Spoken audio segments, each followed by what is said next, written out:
കണ്ണൂരിലെ അഞ്ചരക്കണ്ടി ഡെന്റൽ കോളേജിൽ വെച്ച് മരിച്ച നിതിൻ രാജിന് വിട നൽകുന്ന മണിക്കൂറാണിത്. വിട നൽകുകയാണ് നാട്. ജന്മദേശം തിരുവനന്തപുരം ചാലക്കാട് എന്ന് പറയുമ്പോൾ നെടുമങ്ങാടിന് സമീപത്തുള്ള ഒരു ഗ്രാമമാണ്. ചാലക്കാട് പുതുക്കുളങ്ങരയിലെ വീട്ടിൽ വെച്ച് നടത്തിയ പൊതുദർശനത്തിന് ശേഷം അദ്ദേഹം സംസ്കരിച്ചു. അണമുറിയാത്ത കണ്ണീർ പ്രവാഹമാണ്. ഒരു വീട്ടിലും ഒരു കുടുംബത്തിലും സംഭവിക്കരുത് എന്ന് പ്രതീക്ഷിക്കുന്നത് വീണ്ടും വീണ്ടും ആവർത്തിക്കപ്പെടുന്നു. ക്യാമ്പസുകളിൽ സംഭവിക്കുന്നത് എന്താണ്? ചോദിക്കാനും പറയാനും ആരുമില്ല. ഇതാരാണ് ഈ സിസ്റ്റമൊക്കെ നടപ്പാക്കുന്നത് എന്ന് വളരെ പ്രധാനമായി ചർച്ച ചെയ്യപ്പെടുകയാണ് വീണ്ടും വീണ്ടും. വയനാട് പൂക്കോട് വെറ്റിനറി കോളേജിൽ സിദ്ധാർത്ഥൻ്റെ മരം റാഗിങ്ങിന് ഇരയായി മരിച്ച സിദ്ധാർത്ഥൻ കണ്ണീർ നോവായി നിൽക്കുകയാണ്. സിദ്ധാർത്ഥൻ്റെ അമ്മ ഇവിടേക്ക് എത്തിയിരുന്നു. തൊട്ടടുത്ത് ഒരു 4-5 കിലോമീറ്റർ ദൂരത്തിൽ മറ്റൊരു മരണം സംഭവിക്കുന്നു. ചടങ്ങുകളുടെ ദൃശ്യങ്ങളാണ്. അനുജനാണ്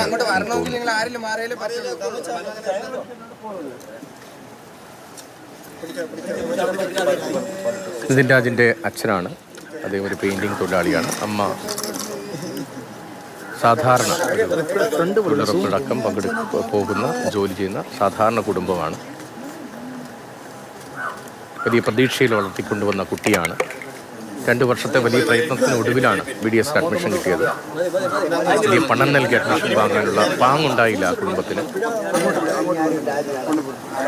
പരാജയപ്പെട്ടെങ്കിലും വീണ്ടും ശ്രമിച്ച് മെറിറ്റിൽ അഡ്മിഷൻ നേടിയതാണ്. പക്ഷേ ആ മെറിറ്റ് ഇത്തരം സ്ഥാപനങ്ങൾക്കുണ്ടോ എന്നതൊക്കെ പരിശോധിക്കപ്പെടേണ്ടത് എവിടെയാണ്, ആരാണ് പരിശോധിക്കേണ്ടതെന്ന ചോദ്യമുണ്ട്. നേരത്തെ മാതൃഭൂമി ന്യൂസ് തന്നെ അഞ്ചരക്കണ്ടി മെഡിക്കൽ കോളേജുമായി ബന്ധപ്പെട്ട വാർത്തകൾ നൽകിയിരുന്നു. വിജിലൻസ് അന്വേഷണം പിന്നീടുണ്ടായിരുന്നു. അവിടെ മെഡിക്കൽ കോഴ്സിന്റെ അംഗീകാരം റദ്ദാക്കപ്പെട്ടിരുന്നു. ഇപ്പോൾ ഡെന്റൽ കോഴ്സ് ഉൾപ്പെടെയാണ് അവിടെ നടത്തുന്നത്. അമൽ തേനമ്പറമ്പിൽ വരുന്നത്. അമൽ അത്യന്തം കണ്ടു നിൽക്കാൻ കഴിയാത്ത സാഹചര്യമാണ്. ഒന്നുണ്ടാകുമ്പോൾ ഇത് ഇനി ആവർത്തിക്കപ്പെടരുതേ എന്നെല്ലാവരും പറയും, വിലപിക്കും. ആ ആത്മാർത്ഥത പോലും ചോദ്യം ചെയ്യുന്ന തരത്തിൽ വീണ്ടും വീണ്ടും സംഭവങ്ങൾ ഉണ്ടാവുകയാണ്. നിതീഷ്, അത്യന്തം വേദനാജനകമായ ഒരു അന്തരീക്ഷത്തിലേക്കാണ് രാവിലെ നമ്മൾ വന്ന് ഇറങ്ങിയത്.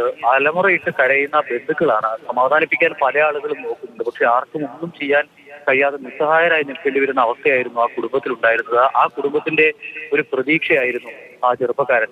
പഠിച്ച് ഡോക്ടറാകണമെന്ന് ചെറുപ്പത്തിലേ മുതലുള്ള ആഗ്രഹം, അത് നിറവേറ്റാനായി ഇവിടെ പോയതാണ് അഞ്ചരക്കണ്ടിയിലേക്ക്.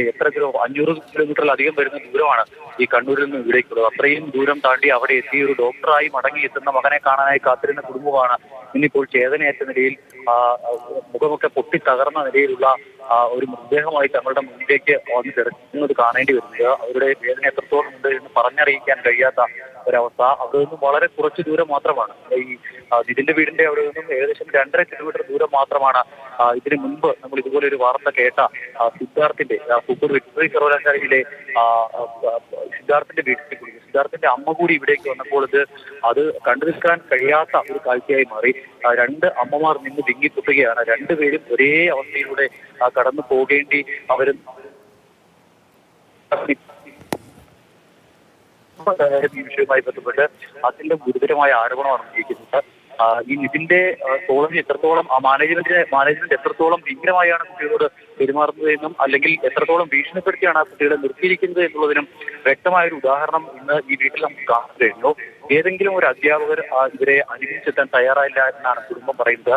മൃതദേഹം കാണാനായി ആ ഇരുന്ന സഹപാഠി കുട്ടികൾ പോലും ഇവിടേക്ക് എത്താൻ ഭയക്കുകയാണ്. അത്തരത്തിൽ ഭയപ്പെടുത്തുന്ന ഒരു അന്തരീക്ഷത്തിലൂടെയാണ് അവിടുത്തെ വിദ്യാർത്ഥികൾ കടന്നു പോകുന്നത്. ആർക്കും ഒരു കാര്യവും തുറന്നു പറയാൻ കഴിയാത്തൊരു അന്തരീക്ഷം അവിടെ ഉണ്ട് എന്നുള്ള കാര്യം വ്യക്തമാണ്. ഇന്നലെ വാങ്ങാനായി ഇവർ അവിടേക്ക് ചെല്ലുന്ന സമയത്ത് അവിടുത്തെ ചില വിദ്യാർത്ഥികളെയും മറ്റുമൊക്കെ കണ്ടിരുന്നു എന്ന് ഈ ബന്ധുക്കൾ പറയുന്നുണ്ട്. അവരോട് എന്താണ് സംഭവിച്ചത്, നിങ്ങൾക്ക് എന്തെങ്കിലും കാര്യങ്ങൾ അറിയുമോ എന്ന് ചോദിക്കുമ്പോൾ ഭയപ്പെടുത്തുന്ന തരത്തിലുള്ള കാര്യങ്ങളാണ് ഇവരോട് പറയുന്നത്. പക്ഷേ അത് എവിടെയെങ്കിലും വന്നു എന്ന് പറയാനൊന്നും അവർക്ക് കഴിയില്ല. അതിനുള്ള ഒരു ധൈര്യം ആ കോളേജ് അധികൃതർ അവർക്ക് നൽകുന്നില്ല. അവരെ ഭീഷണിപ്പെടുത്തി വെച്ചിരിക്കുകയാണ് എന്നുള്ളതാണ് പറയുന്നത്. ചില ടീച്ചർമാർ വിദ്യാർത്ഥികൾക്ക് ഒപ്പം നിൽക്കാൻ തീരുമാനിച്ചാൽ, അവരെ പിന്തുണച്ച് നിൽക്കാൻ തീരുമാനിച്ചാൽ അവരെ ആക്രമിക്കുന്ന ഒരു നിലപാടാണ്, ഒത്തുതിരിഞ്ഞ് ആക്രമിക്കുന്ന നിലപാടാണ് മാനേജ്മെന്റിന്റെ ഭാഗത്തു നിന്നും ഉണ്ടാകുന്നത് എന്നുള്ള ഒരു കാര്യം കൂടി. വലിയ ഭീഷണി അവിടെ നിലനിൽക്കുന്നുണ്ട് എന്നത് യാഥാർത്ഥ്യമാണ്. ഇപ്പോൾ വ്യക്തിപരമായി ഞാനുമായി ഒരു രക്ഷിതാവ് അല്പം മുമ്പ് സംസാരിച്ചിരുന്നു. കഴിഞ്ഞ ദിവസവും സംസാരിച്ചിരുന്നു. നേരത്തെ 1 വർഷം മുമ്പും സംസാരിച്ചിരുന്നു. അവിടെ ഹോസ്റ്റലിൽ ഉൾപ്പെടെ നേരത്തെ രാവിലെ വാർത്ത അവതരിപ്പിക്കുമ്പോൾ പറഞ്ഞതുമാണ്. അവിടെ വലിയ ഭീഷണിയാണ്. അവിടെ ഹോസ്റ്റലിൽ ഉൾപ്പെടെ വലിയ നിയന്ത്രണമാണ്. കുട്ടികൾക്ക് ഒരു തരത്തിലുള്ള സ്വാതന്ത്ര്യവും ഇല്ല എന്ന് മാത്രമല്ല അവരെ ചൂഷണം ചെയ്യുന്ന നിലയിലാണ് അവിടെ കാര്യങ്ങൾ നടക്കുന്നതെന്ന് പലരും പറയുന്നുമുണ്ട്. അത്തരം അനുഭവങ്ങൾ ഓരോരുത്തരും വിവരിക്കുന്നുണ്ട്. എന്നാൽ ക്യാമറയ്ക്ക് മുന്നിലേക്ക് വരാൻ ആരും തയ്യാറാകാത്തത് അവിടെ കുട്ടികൾ പഠിക്കില്ല, ചെറിയ കുട്ടികളാണ്, 18ഉം 19ഉം വയസ്സൊക്കെ ഉള്ള കുട്ടികൾ പഠിക്കുന്ന ഇടമാണ്, അവിടെ ചൂഷണമാണ് നടക്കുന്നത് എന്ന വലിയ പരാതിയുണ്ട്. അവിടുത്തെ രാഷ്ട്രീയ പാർട്ടികളൊക്കെ എന്ത് ചെയ്യുകയാണ്, എന്തുകൊണ്ടാണ് ഇത്തരം വിഷയങ്ങളിൽ ഇടപെടാത്തത് എന്ന വലിയ ചോദ്യമുണ്ട്. നേരത്തെ വലിയ രാഷ്ട്രീയ സംഘർഷങ്ങൾക്കൊക്കെ പേരുകേട്ട പ്രദേശമാണിത്.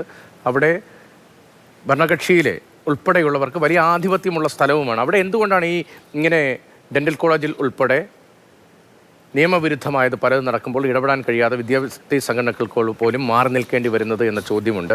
ഒരു കുട്ടിയുടെ ജീവൻ കൂടി നഷ്ടമാവുകയാണ്. പഴയൊരു കറുപ്പത്തോട്ടമാണ്, കറുപ്പത്തോട്ടം എന്നാണ് ആ സ്ഥലത്തെ അറിയപ്പെട്ടിരുന്നത്. ആ കറുപ്പത്തോട്ടം പിന്നീട് അഞ്ചരക്കണ്ടി മെഡിക്കൽ കോളേജായി മാറുകയായിരുന്നു. കറുപ്പത്തോട്ടം വെട്ടിമാറ്റുകയായിരുന്നു. അതിനുശേഷം അവിടെ അഞ്ചരക്കണ്ടി മെഡിക്കൽ കോളേജ് വരികയായിരുന്നു. പക്ഷേ മെഡിക്കൽ കോളേജ് നടത്താനുള്ള അനുമതി പിന്നീട് റദ്ദാക്കപ്പെട്ടു. ഈ ഭൂമി തരം മാറ്റലുമായി ബന്ധപ്പെട്ട് ഒട്ടേറെ നിയമപ്രശ്നങ്ങളുണ്ടായി. അങ്ങനെ കെട്ടിച്ചമച്ചൊരു സംവിധാനത്തിന് മുകളിലാണ് ആ മെഡിക്കൽ കോളേജ് ഉണ്ടായത് എന്ന നിലയിലാണ് പിന്നീട് വന്ന വാർത്തകൾ. CK വിജയൻ കണ്ണൂരിൽ നിന്ന് ആ വാർത്ത വിശദമായി മാതൃഭൂമി ന്യൂസിലൂടെ പരമ്പര അയച്ചതാണ്. പിന്നീട് അന്വേഷണമുണ്ടായി. ഈ ഭൂമിയിലെ തരംമാറ്റത്തിലെ ക്രമക്കേടുകൾ കണ്ടുപിടിച്ചു.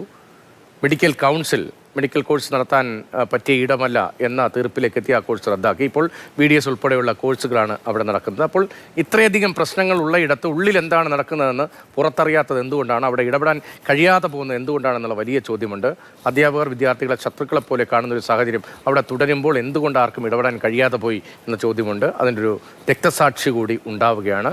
നഷ്ടപ്പെട്ടത് സത്യത്തിൽ ആ കുടുംബത്തിനാണ്. അമൽ തേരമ്പറമ്പിലാണ് വിവരങ്ങൾ നൽകിയത്.